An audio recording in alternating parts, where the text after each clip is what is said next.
is Guardian Radio, your station for up-to-the-minute news and intelligent, interactive, and engaging conversations. 96.9 FM. The views and opinions of the hosts and guests are their own and do not necessarily reflect the views of the management and staff of Guardian Radio.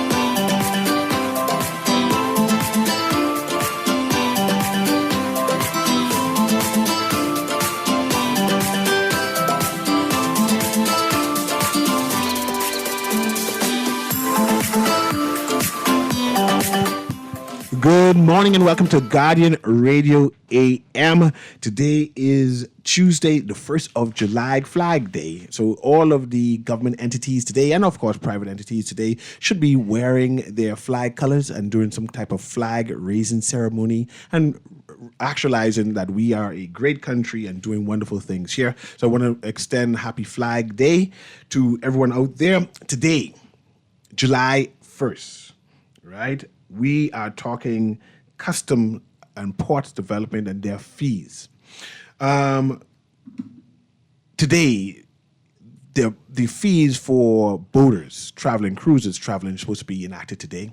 There is some uproar happening inside the Bahamas, and we want to go over this, have a series of conversations about how the fees came about, who is doing the fees, and also because of the backlash that is happening internationally.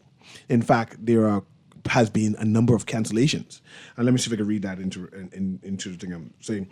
Before we start, I want to say that the boaters are saying that our government, the Bahamas government, is nickel and diming everyone to pieces, right? So that's the theme.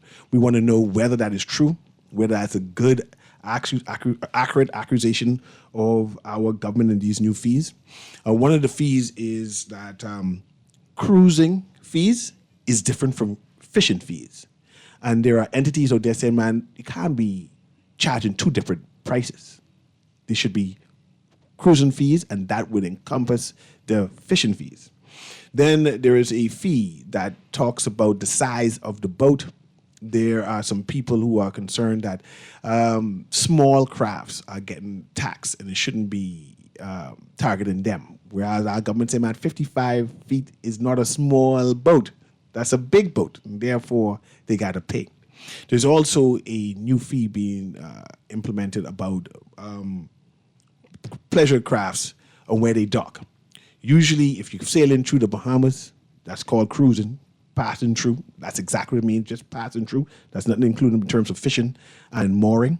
Mooring is basically when you put your boat, for layman's term, you're parking your boat someplace.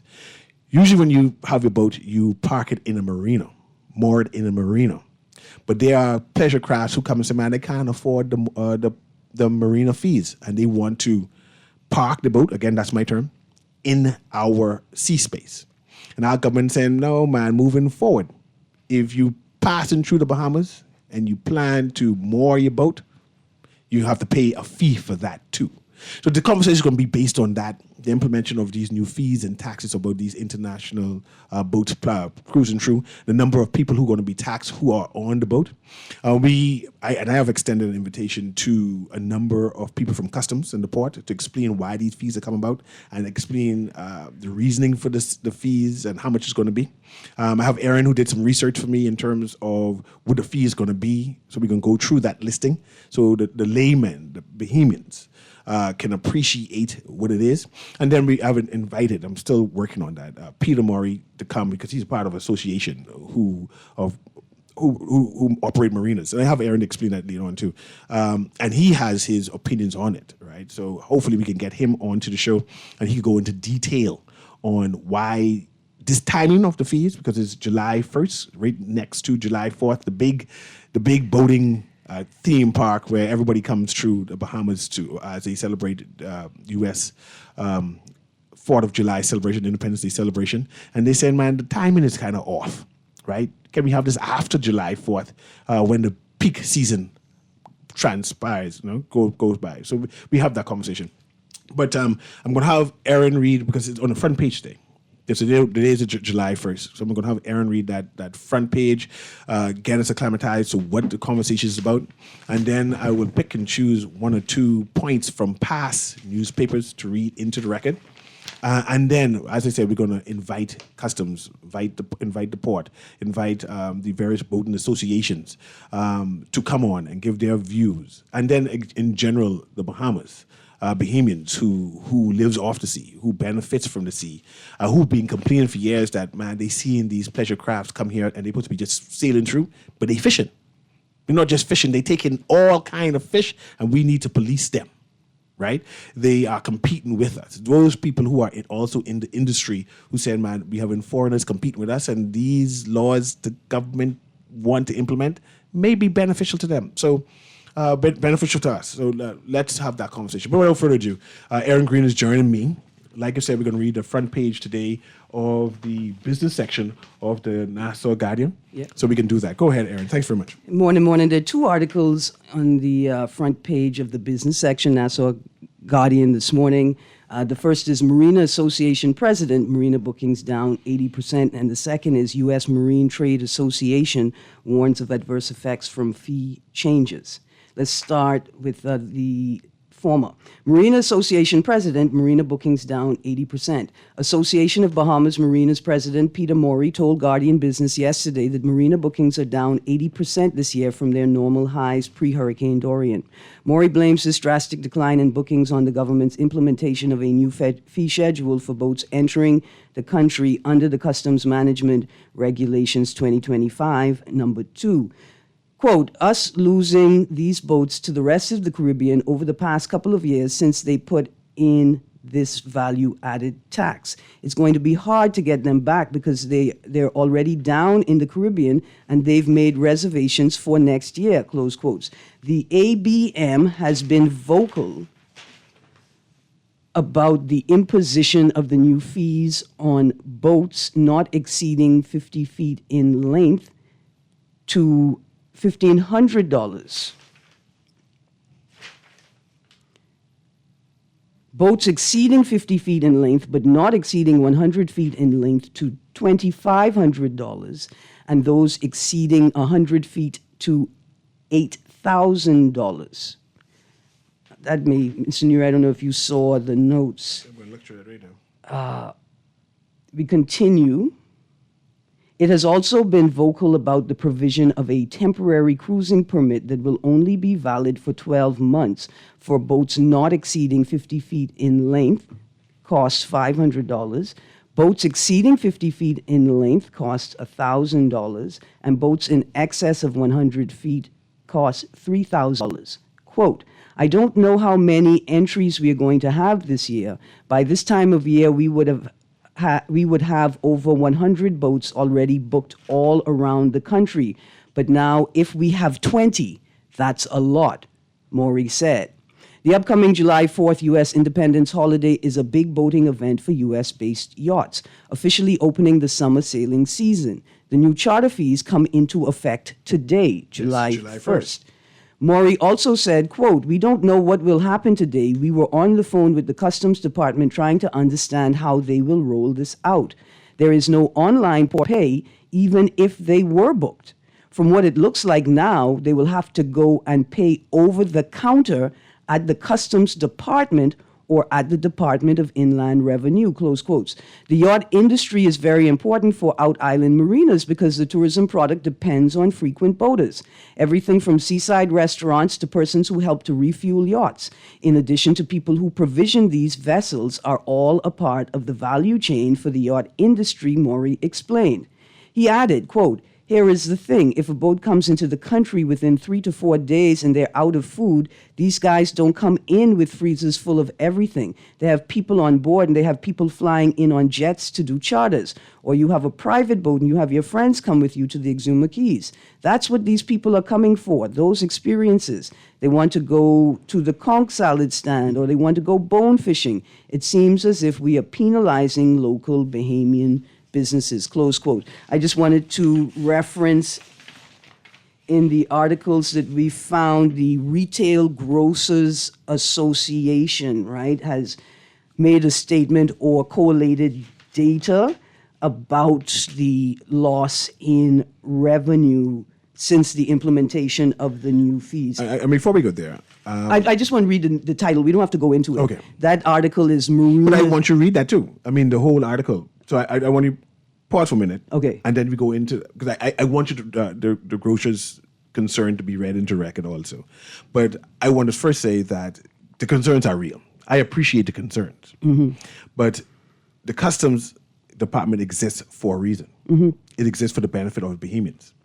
I hear the concern about Peter Murray, who's the president of, what is the association again? The Marinas Association in the Bahamas. And his job is to lobby for those people. The customer's job is to lobby for the Bahamas. Their goal is to make income for the Bahamas and to protect our seas for Bahamians. And we need to remember that as we move forward, they have a mandate, an objective, and we move forward to that. And even though I appreciate all the concerns, and I agree that these are real concerns that our government need to mitigate in terms of moving forward. But I heard that they mentioned VAT taxes has caused people to not consider Bahamas. And I don't think that's kind of fair because we all pay VAT. So I'm not sure if he's lobbying to have the VAT, that foreigners do not pay VAT taxes. I think the argument is that there is an accumulation of issues, right? And not that the things implemented are not necessary or required, but perhaps the accumulation of new implementations, right? Bahamians are complaining about the same accumulations too. Yeah. But we need hospitals and we need buildings. So, for instance, the lack of an online portal. That is true. Right? The dynamics now required to be in compliance. My question to you then, how do they pay now? Well, this is it. What Maury is saying is that people have to go in and pay with cash over the counter. My thing is, okay, we have to pay the fees. There's an increase in fees. How do I pay them? Where is the Inland Revenue Department or Customs Department in Exuma? Mayagwana. They have customs in Exuma. And they have, I'm not sure about Mayagwana now because that's far-fetched, but definitely in Abaco, Exuma, Eleuthera, as you, because I worked in tourism for a bit, I know custom and immigration meets the top. If you going in the marina now, customs come there and clear you out and you pay your fees. But those who are not going in the marina, who moors out in the ocean or inside that beach part, they don't go into the marinas to pay customs. And I appreciate the fact, how do you collect the monies from those people? Okay, see, because I have a solution. We have an issue with underemployed people, right? Yeah. Now, the stats are saying that our unemployment figures are actually very low, right? But we have this need for jobs. And then on the other hand, we have a whole bunch of people who are saying they're not making enough money. So I appreciate what you say in the specific example. There are boats who refuse to come into a marina. Yes. So that they... Because it's claimed the marina fees are too high. We presume that it is to avoid the fees. Yes. You hire more immigration officers. You hire more harbor patrols. You hire people to go out and say, hey, what are you doing? How long are you going to be here? There have been some other changes in law, right? So, for instance, if there is a law passed that says if you are in these waters for more than 24 hours, you need to moor. You need to go into a proper facility. You still need officers on the water to police that. And I agree with you. So, as opposed But to... the association saying they shouldn't pay at all. Now, that's where I have my angst and my concern. Now, if you are in the Bahamian waters for more than 24 hours, surely you need to moor. And if you're going to moor, you need to pay. Right, okay. I also think that it's not that the marinas are saying we shouldn't pay anything. although they have made comparisons to fees that are paid in other jurisdictions, right? And that, like, we understand we got to pay fees, but the fees have increased so significantly and in such a short time with a lack of clarity that accumulation of issues have driven people to other markets where there are either no fees or significantly less fees, right? Yeah. And so I think what's in there is that people would not have a problem with paying the fees if it was easier to pay and the process was more coherent. So the argument I'm offering is that what you're saying is, look here, you want to be here, you have to bring your boat in, and you got to come to me, the customs officer, to get these permits. I understand that. Why don't we have officers on the water that are We identifying... need to purchase more boats. Right, and hire more staff. Now, there's also an argument, I mean, there's just a plethora of stories, right? There's also an argument coming from the Marina Association about the new bill itself. We got those But notes. should the Marina Association be concerned about those people who do not park or moor their boat in their marina? Let another association worry about that, and you just worry about those who moor in your marina? No, I think it's broader than that. Just because you are an association of marinas doesn't mean you don't concern yourself with what happens outside the marina. Yeah, and our government want to police what happens outside the marina. They also want to police what's happening inside the marina. They need to stick on that and deal with their section. And those people who don't park inside the marina, someone else deal with that. I think that's a faulty demarcation of issues and location, right, in the issue. I think it's broader than that. I don't think it's unreasonable for the Marina Association to lobby about these issues. Another thing is that there are a number of issues that have been raised by Mr. Maury as the president of the Marina Association, and they're not all mutually exclusive, right? There are intersections where, like, for instance, there are new protocols about how long you could be outside of a formal mooring. Yes. There's also now... Which most Bahamas agree with. Right, yeah. Yeah. I mean, see, and then on top of it, this is a national security It's issue. a national security issue. Let's put the fiscal, the economic issue aside. We need to know who's in our waters. This is a national security issue. We are working diligently with U.S. and global authorities to eradicate trafficking in persons, smuggling of people, and contraband, right? We're working diligently with various international organizations to reduce or eradicate undocumented migration and dangerous migration, right? People who are taking these ridiculous risks. All of these things are important and need to be tended to, right? There are a number of issues. There's also, in fact, if we... Yes, I did stop you earlier about talking about the Supermarkets Association. Yeah. I want to read that in the records. If you could get that up so you can read that. Okay. So Bahamian people could appreciate what the association, the concerns they have. So you can pull that up and read that into the record. All right, so this is an article from the 27th of May. Marina Chief lease tear up, quote, politically motivated. Oh, no, that's the wrong one. My bad. Marinas seek mercy with boating-related food sales off 20%. That's Tribune, 27th of January, so much earlier in the year. 27th of January, 2025. Bahamian food stores have reported a 20% decline in sales to visiting boaters. A marina chief has revealed while asserting, quote, hopefully someone will show us some mercy this year. That's Peter Maury, president of the Marinas Association. He cited the drop-off reported by the Retail Grocers Association, which is they are the ones who reported the 20% decline. Is it 20% decline of boaters or 20% decline of their profits? 20% decline in sales From boaters? to visiting boaters. Okay. Right? And so Maury made this statement at the annual Bahamas Charter Yacht Show, which ran from January 29th, or on the heels of it, which ran from January 29th to February 2nd.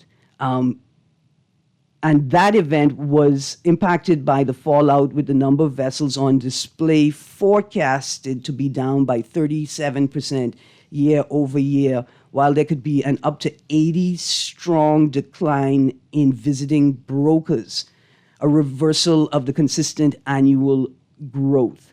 So basically, he's saying that a number of entities have been impacted: the provisioners, the importers, the delivery services, right?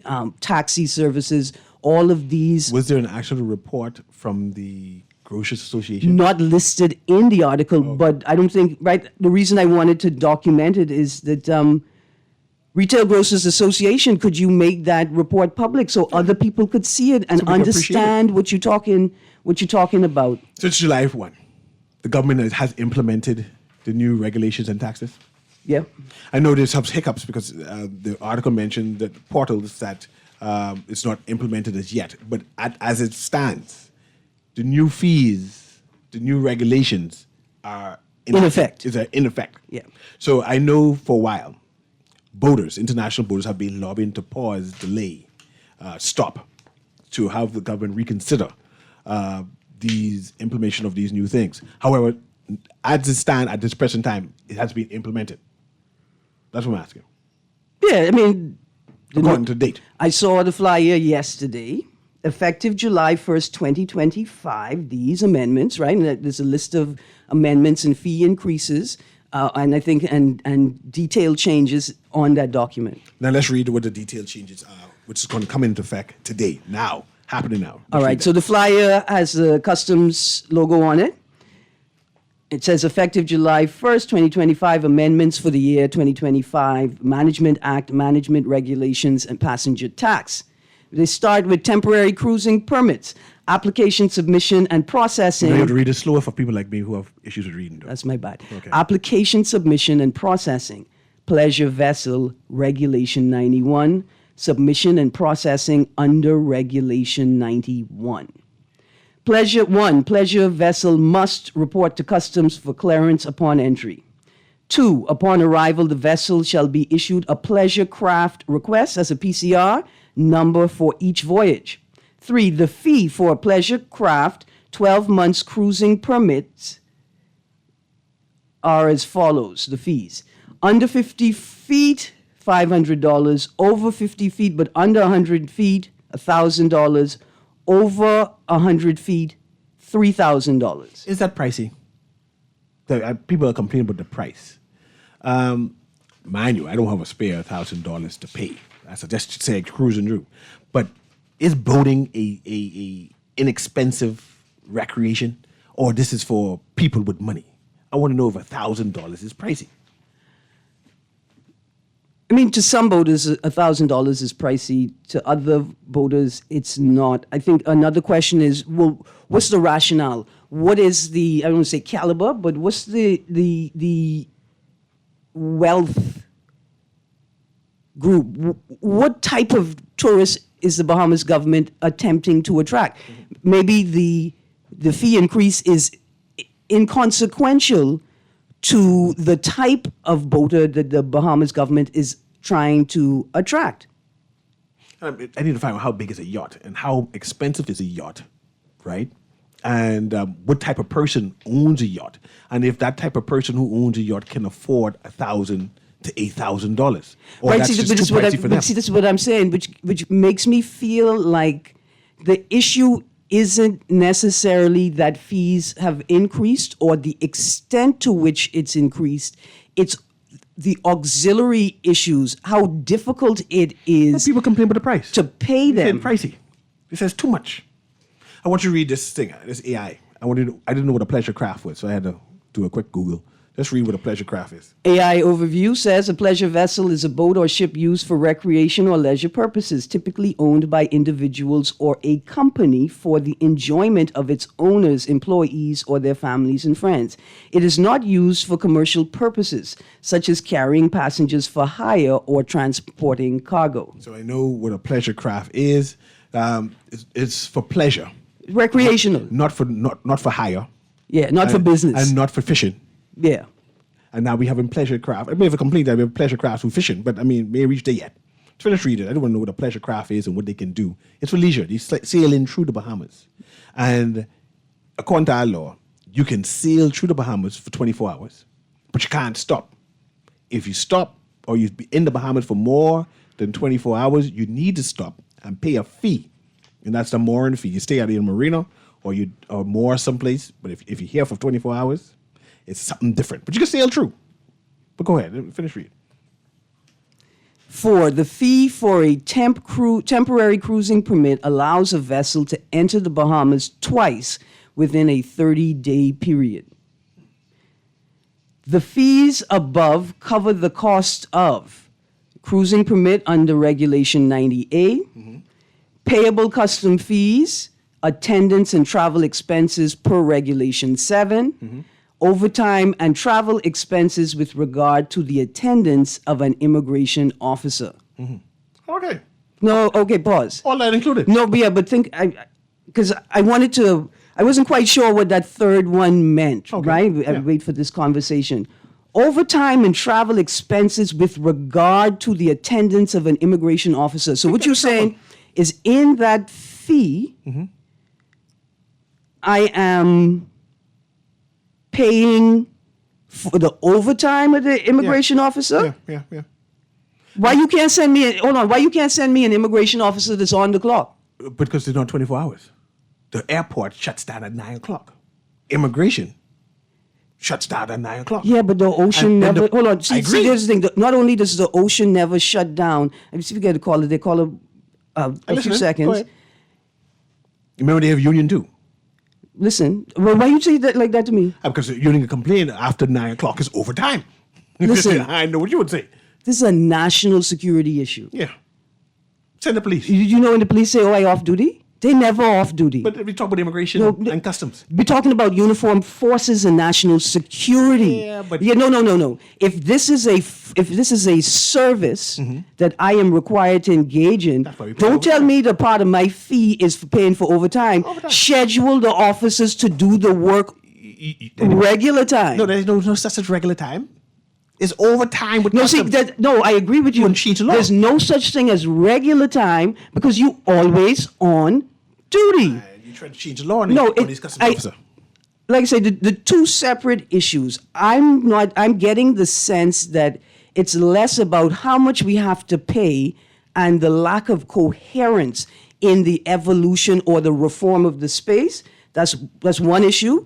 The second issue is, why are you making me do your job? Right? Why are you making me do your job? Forget the idea that there was an online portal and none exists now, because that could be resolved. Yes. Why have you not implemented an online portal of your choosing? True. Kermit, prep that call for me, please. We're getting ready to go to finish, Aaron. I just yeah. want to make sure. Okay. Okay, thanks. Go ahead, Aaron. We're getting ready to go to call. Oh, the caller one. Yeah. Don't lose your point, Aaron. I see where you're going. Please don't lose it. Yeah. Go ahead, Hello? caller. Yes, you now. Calling Hello? Kermit? Yes, you live. Yeah, Newry, I'm Aaron Green. Interested Go ahead, Johnson. what y'all reading out today. I thought we had scrapped this thing several months ago. This is the Yes, third sir. iteration. This is the third time we well- try to have increased taxes. Hold on, but there have been amendments, right? So there are a number of issues that have arisen, and the modifications and amendments been made. For instance, there was a lack of clarity on the extension. You get a cruising permit for 30 days or a year. Some cruisers alleged or indicated that they were only being permitted on their first point of entry a 30-day stay, and then they would have to go and apply for an extension. The ministers and the powers that be pointed out that actual extension application only applies to work permits. It has nothing to do with tourists, right? And so there have been a number, hopefully we have enough time to touch on some of them, but there have been a number of sort of retractions and amendments and evolution and enhancement of the existing legislation. Okay, Go ahead, this Jason. thing, what you do tells me that this is really geared towards the upper and high-end cruisers through the Bahamas and on the ship registry. because we got one of the largest ship registries in the world. So that I guess that's where they can make all that big money, which y'all quoting off there. Right, and I think registry. I think one of the arguments put forth is that the amendments and reform are actually like unnecessarily detrimental or punitive to smaller boaters, and that That's it. the provisions themselves are aimed at larger or more wealthy boaters, and it's the smaller guys that are suffering in this new rollout. They can knock Newry them out. Yes, sir. All right then. Okay, Thank you very much for the call. Finish read the listing and we go to the next caller. The listing of all the new things to implement. Go ahead. All right. We continue. We're at the submission and processing under Regulation 91 for pleasure vessels. There's a note. Pleasure crafts in the specified categories do not include ancillary equipment being towed or on board, except for tenders over 25 feet long. Okay. Right? Another note, all cruising permits are now valid for a 12-month period as per the recent amendment, so long as the vessel remains in the Bahamas. Okay. So if you leave, you got to pay again. Right. So you may have been here for 9 months, you leave and you come back. That I think that 12-month period no longer valid. You have to apply for a new cruising permit. Go ahead. We now move to passenger tax section. Okay. Pleasure vessels carrying more than 3 passengers are required to pay $30 for each additional non-resident passenger age 6 or older. Is that pricey? I can be honest with you, I'm not quite sure if that's exorbitant. Some places have it for free. You can pack that boat as many people you want. And we say, no, man, you got to pay a tax. You bring in 3 people, the 4th person got to pay $30. Yeah. If they're non-Bahamian. I mean, Bahamians ain't supposed to pay nothing. Or non-resident, if they don't have a residency permit. We can call it residents Bahamians. Bahamians ain't supposed to pay nothing. This is our ocean. All right. The next section, tenders over 25 feet. As per the recent amendment, all tenders exceeding 25 feet are now subject to a fee of $500 per tender. Is that a big boat? 25 feet? I don't know how big. 25 feet ain't no little skiff, right? It ain't no little skiff, but a tender. When you see a cruise ship, and there's a bunch of cruise ships in port, but there are not enough berths. So when I did a cruise several years ago, there was an earthquake in the water and we had a tsunami warning. So the captain came on, he said, look here, we've picked up speed because we need to get to the nearest port. The problem is the nearest port only has 1 berth.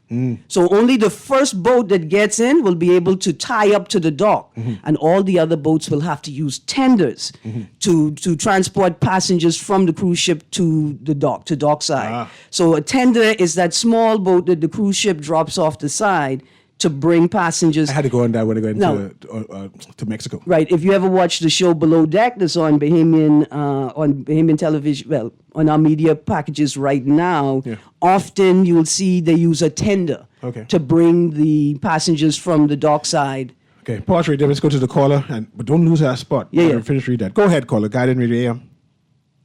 Caller going once. Caller going twice. And caller. Sorry, we missed you, caller. Call back, caller. All right. So again, tenders over 25 feet. As per the recent amendment, all tenders exceeding 25 feet are now subject to a fee of $500 per tender. So my question is, does that include cruise ships? Mind you, I think that system is But cruise ships don't dock in the ocean to have tenders, eh? Well, no, I was about to say that space seems to be well organized. First of all, we had... And this is why the importance of the expansion of the wharf, right? To accommodate as many boats as possible dockside. Because having to tender in bad weather is extremely problematic, right? So my question is, does this apply to cruise ships? Or no, it only applies to pleasure vessels. Let's get this call prep for me there, Kermit. There might be a person calling back. Go ahead, caller. We interrupt everything to hear you. Go ahead. Caller going once. Miss Crane. Yeah, we can hear you now. Go ahead. Yeah. I saw recently on Google News where people with these super yachts, they are chartering to the Bahamas, right? Mm-hmm. Using the Bahamas as a part of their itinerary, right? Mm-hmm. And they're making money of it. They are soliciting high-end customers like we are personal cruises you could have, right? So I hope that this is relevant and these revenues collected, and also what you and CNO were talking about, be used to carry out environmental studies on the impact of these things like mooring, shipping, docking, wherever, as relates to the waste that they put into the waters, right? Concerning international law. Mm-hmm. One of my concerns is right here that I see every day as I run the bridge, right? Mm-hmm. We see a lot of boats in the harbor, right? Port-of-Ski and in the surrounding areas, right? They are partially submerged, some are submerged. So the question for me is, I was wondering if the genius them ever decided to check these waters for hydrocarbons, given that you could see the color of the rainbow on the water. And if they go in and they try to retrieve the oil and the gasoline from out of these vessels, then this is an anthropogenic activity that is actually harming the citizens. And then when we get sick, we wonder why. So what I'm saying is the level of consciousness here is what is needed to the environmental factors and impacts of these things. You don't have to be a genius to be conscious. I see it, and I know that. Well, you see, there's a big ship right there on the northern side of Port-of-Ski, right? And it's being allowed to sit there for like over a year now, and so it's like nothing being done. And what I'm saying is, it goes into the ecosystem. I mean, and you know, like Naughty say, oil fish, not boiled fish, and I love that narrative. And so it's just up for us to be conscious, and then compounding the fact is the status of the healthcare system, and so these revenues should be used to get do environmental studies on the coastal waters and stuff. It's basic. It's these things I knew from just reading just ecosystems and just knowledge of the environment. And so the environment is us, and we are the environment. We did one part, but you're not one with the living beings that you can see. So separation will go on continually. Give thanks. Thank you. I think, Mr. Newry, in the implementation of new fees in 2024, there was a new environmental levy enforced. I'm not sure to what extent that or how that money is used, but I appreciate what you say in 52. I think that money should be used for mediation, like to go in the water and remove the oil, to go in the water and remove the waste, while maybe some of the other fees could also be used to raise awareness, education campaigns, and a number of other pursuits.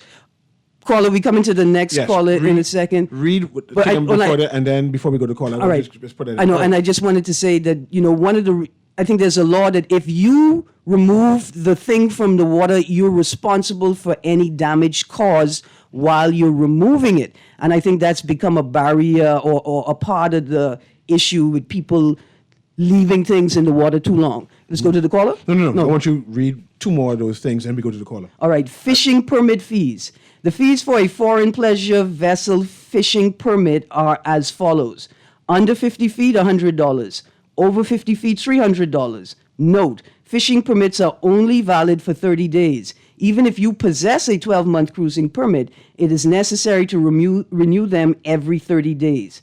Note, fishing permits are no longer included in the cruising permit fee package. There's an uproar with that because people saying the cruise permit should include fishing. And then our customs said, no, fishing is fishing and cruising is cruising.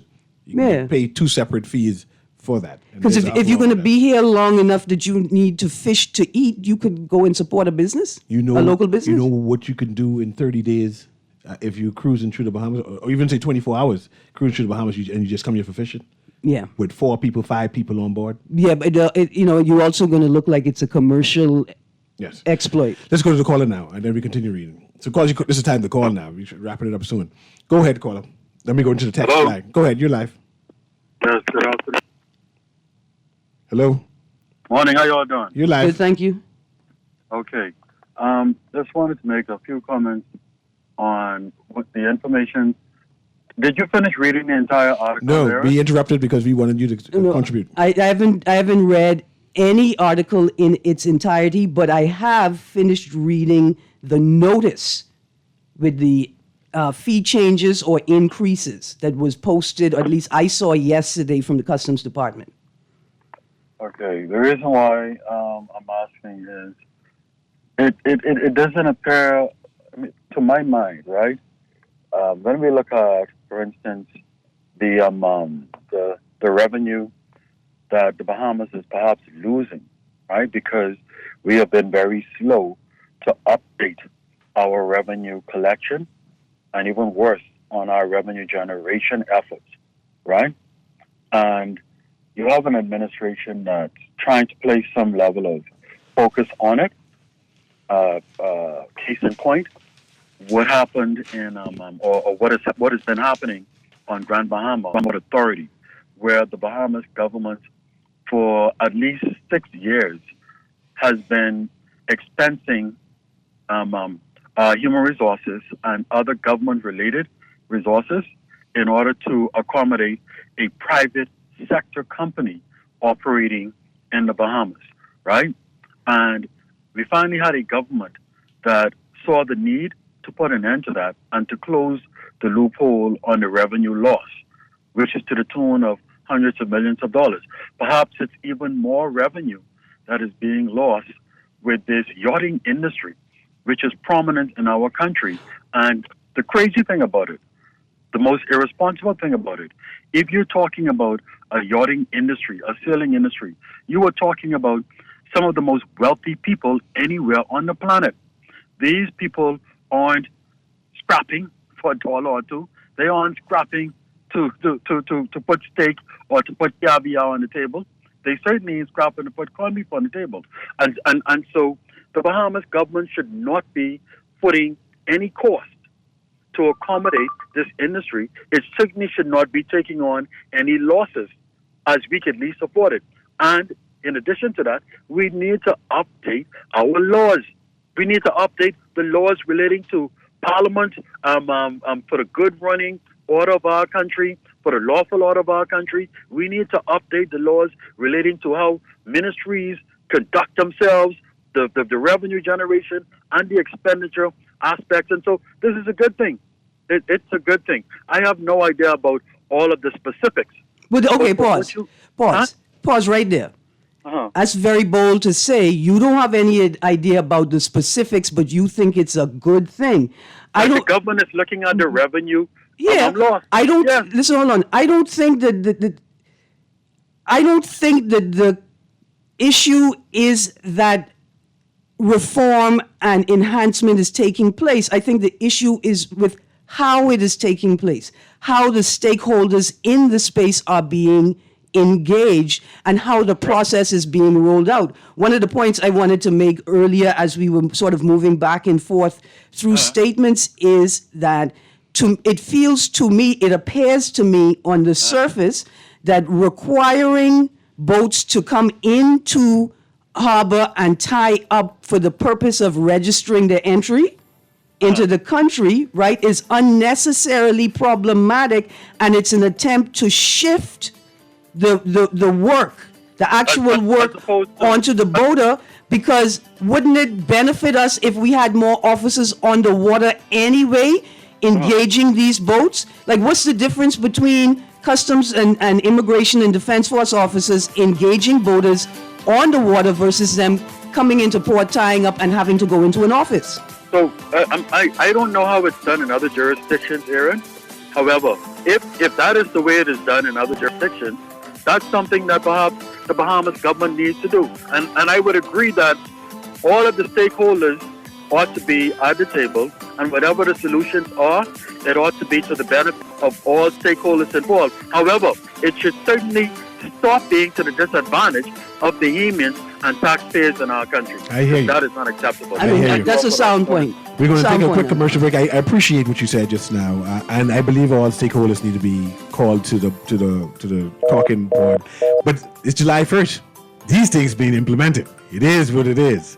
But anyway, we're going to take this quick commercial break and come back, and we're going to continue reading some of these articles as we brace and prepare for our guests in the future. We're still trying to get Peter Murray to come on, and we still get custom officers to come on. We'll be right back. Boy in his phone. What you mean? He take picture of that good-for-nothing boy? Shh, you don't want Bella hair. You say that. You know she always say that's my good child. So what he doing in Junior phone? Oh, he there because the police looking for him. He on their wanted list. Wanted persons in your phone now? Yes, child. And when police want to find anybody quick, after something happen, they can send pictures direct to your phone. Go to Google Play or App Store and search for Crack Crime Bahamas. Then pick install and it will go straight to your phone. There is also a section on missing persons. Yes, girl. Everybody needs to get this app so police can tell us right away when these people go missing. Just like an alert system. Yes, it has numbers for Crime Stoppers Bahamas, so you can call and nobody knows it's you. Call directly to Miami and give the information without giving your name or anything about you. I tried the other day, and when I hear Junior and his boys talking about where they hide those guns, I walk quick round the corner and call that number. Call 328-8477 from Nassau or 242-300-8477 from the Family Islands. For a medical facility, it's not enough to provide state-of-the-art technologies for the screening, diagnosis, and treatment of catastrophic illnesses like heart disease, cancer, or kidney failure,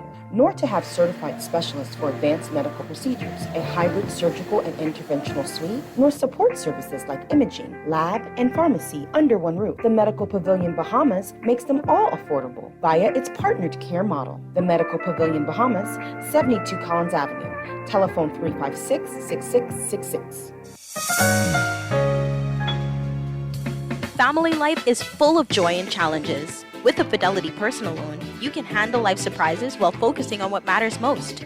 From home renovations to unexpected expenses, our loans are fast, reliable solutions to any problem life throws your way. Make that move today. Call 356-7764. Fidelity, we're good for you. Love the show? Want to give your support? Become a sponsor today. Call 302-2300 for our rates and packages. That's 302-2300. Become a sponsor on Guardian Radio 96.9 FM. Fresh news, smart talk, all day.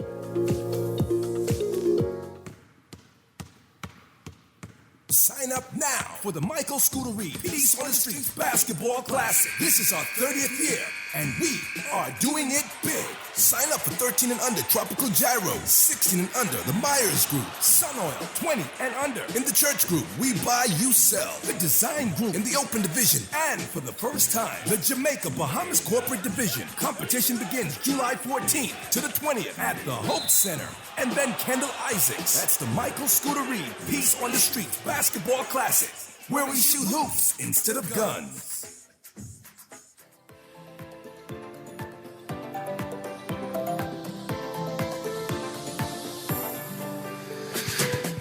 Welcome back to Guardian Radio AM. This is CA Newry. We're talking about some new fees that was implemented for boaters, international boaters, pleasure crafts coming into the Bahamas on July 1st, which is today. So we're reading one or two articles to get our listening audience acclimatized on what is happening. We're also going through the fees and new regulations, but we have one or two articles we want to read into the record so we can be familiar with it as our conversation continues over the next few incoming days. Go ahead, Aaron. See, just very quickly, what I find sort of fascinating, Mr. Newry, is that this seems to me like a blue economy exercise, like the government is trying to identify the areas in which value should be extracted. It's also a national security issue, but they're not being framed, right? It's not being framed as a blue economy issue. It's not being framed as a national security issue. And I just find that interesting. So let me read the articles, and I have them sort of separated. Good. As you get articles, let me say that some of the concerns are real, and the government needs to deal with some of these concerns, because when you read it and say, I see why you're complaining. I understand it. People can complain about price, yes, right? That's their rights. Yeah. But I think what people are saying is not only have you raised the fees significantly, but you've made it significantly more difficult for me to comply and pay the fees. Okay. So I separated the articles in sort of three batches. The first of the most recent articles, Boater Backlash on Fee Increases plus ID Install Confusion, Nassau Tribune, 23rd of June. And ABM, that's Association of Bahamas Marinas, President wants Maritime Revenue Unit bill scrapped, right? So that's two articles. The next is a much earlier article, 9th of December 2024, Marina Chief, Government Unfairly Stripped Boating Fee Portal. And I want us to talk about that and delve into that particular one. Sort of separately, right? But just to say that the portal was a platform produced by Omni Financial Services and the Marinas Association that was licensed by the government, right? And I think they collect the fees all in one place, and then they have a contractual relationship about how the money is dispersed. The difficulty in complying people are highlighting, I think, comes from the fact that there is not a new online portal put in place. Right. Okay, so that's... It is a big deal. So imagine you paying everything online and all of a sudden the government stop it. And you say, okay, how are you paying now? And then you tell me I need cash. But I'm a boater. And so there are all kinds of dynamics about how much cash I carry on me as a boater. Now, okay, so here's the third set of articles. Marinas negatively impacted by new regulations. That's the 14th of October, 2024. Marinas Association President, Marinas losing business because of taxes, 18th of September, 2024. Marinas need quick changes to save our business on 20%. Fall Tribune, 7th of November, 2024. Marinas seek mercy. We read that one with boating-related food sales off 20%, 27th of January, 2025. Electronic visitor stay halt just adds to pain. Nassau Tribune, 29th January, 25. Seabed lease reforms in marina uncertainty, 13th of June, 2025, Nassau Tribune. And then there's another article that I found, Marina Chief, lease tear-up, quote, politically motivated, close quotes, 27th of May, 2025. So that's all of the articles that we put together and that we'll continue to sort of reference in this conversation. And now to the text line. Good morning. Once again, it appears that the government did not consult the relevant stakeholders in the boating marina industry. Second text, those boats parked in the middle of the harbor are extremely unsightly. First it was one, then another three pop up, then they started dropping anchor all along East Bay Street. It boggles my mind, as Lampkin says, why tourism allows this haphazard shanty town-ish setups everywhere. Who is monitoring their waste disposal by the way? Right? Why, if everybody could see the boats in the harbor, why isn't Immigration Customs, Harbor Patrol enforcing what the law is? Right? Okay. I believe because there's no place for them to go. So they just say, okay, we'll ignore it for now. Right. I mean, and then there's this thing, you can't put boats out into bad weather. Yeah. Right? Here we go. Another text, what was the fee at prior to the increase? What is the percentage? No, the increase is high. It's a big increase. Yeah. I'm assuming the government realized they could make more money. The supply and demand is there. And they said, man, makes no sense going up 10% when we could go up 30, 40%, right? And they have the wherewithal of knowing how high they should go. Yeah. And like I said, it depends on what's the rationale, what's your target audience, who are you trying to attract to this market. Yes. There's another text, we need new 21st century ordinance as related to this revenue. Revenue can then be collected via fines to discontinue this practice. There's another text, Newry, I spent over $1,000 ticket and visa for my wife and I to get to Miami to go on a cruise. If these tourists want to do something or go somewhere, they will find the money just like me. Okay, so like it's an industry though. It's not an individual thing. It's an industry. And then here's the thing. So we talked a lot about the businesses that are losing revenue because of the drop-off in arrivals and sales, right? The policy has a rationale.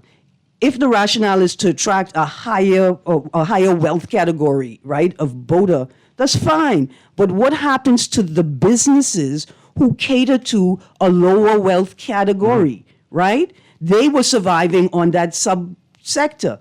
They may not have the capacity, right? Like, I have capacity to clean 50 feet boats, but I don't have the capacity to clean 150, 200 feet boats. I just don't. Are you closing me out of a market through your policy because you haven't considered the impact of your policy on all of the stakeholders in the space? And I'm concerned with the fair mongering. People say, oh, people will leave. I need to see the data. on how many people did leave and did they return eventually. Because you could leave and say, I'm going to Dominican Republic.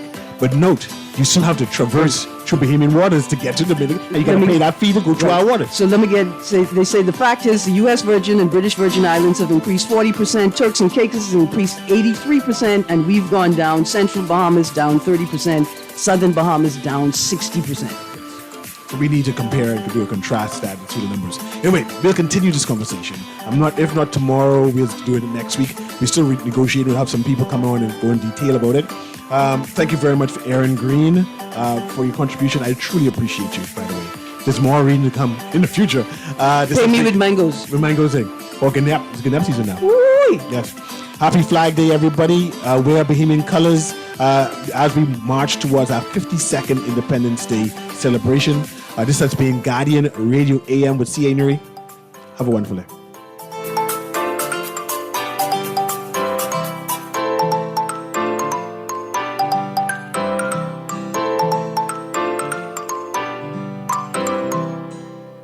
This is Guardian Radio 96.9 FM, streaming on GuardianTalkRadio.com and the Guardian Radio app, Nassau, Bahamas.